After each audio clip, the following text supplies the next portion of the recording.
Hi friends, welcome to my channel. Full video ఎలా upload చేసుడు, short video ఎలా live ఎలా వస్తుంది, మనకు లైవ్ ఎలా వస్తుంది చెప్పన్నా. 50 సబ్స్క్రైబర్లు ఉంటేనే లైవ్ ఇస్తుంది, చూపిస్తున్నాడు ఇక్కడ. ఇది ఎనేబుల్ అవుతుంది, లేకుంటే ఎనేబుల్ కాదు. ఇది మీరు గమనించాలి. ఇంకోటి నెక్స్ట్ ఏంటంటే, మనము షార్ట్ వీడియో ఎలా అప్లోడ్ చేయాలి. షార్ట్ వీడియో ఉన్న ఫుల్ వీడియో పబ్లిక్ చేసినామనుకో నీకు రీచ్ కాదు. అన్లిస్ట్ చేసి మనము అప్లోడ్ చేయాలి. ఇంకోటి ఇలా మనకే చూపిస్తుంది, లేకుంటే చూపియది. ఇది ఒకటి గమనించుర్రి.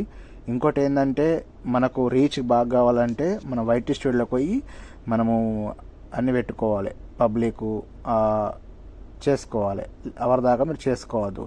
తర్వాత ఇంకోటి, మనము ఒక టైమింగ్ ఉంటుంది యూట్యూబ్లో. మనం టైమింగ్ పెట్టుకున్నామనుకో, ఆ టైమింగ్ ఆటోమేటిక్గా మన యూట్యూబ్లో వీడియో అప్లోడ్ అయిపోతుంది. ఇవాళ సపోజ్ జూలై 2 తారీఖు పెట్టుకున్నా, నేను లేను ఎటో పోయినా, వెళ్ళిన తర్వాత నా వీడియో అప్లోడ్ కావాలి. ఆటోమేటిక్గా అయిపోతుంది. మనం చూసే అవసరం లేదు, మనం ఏమీ అవసరం లేదు. మనం ఒక టైమింగ్ ఉంటుంది, దానికి అన్నీ ఉంటాయి. మనం పెట్టుకుంటే అలా బాగుంటుంది. నేనైతే ఫాలో అవుతున్నా, మీరు కూడా ఫాలో కండి. జాడీ భాస్కర్ యూట్యూబ్ ఛానల్ షేర్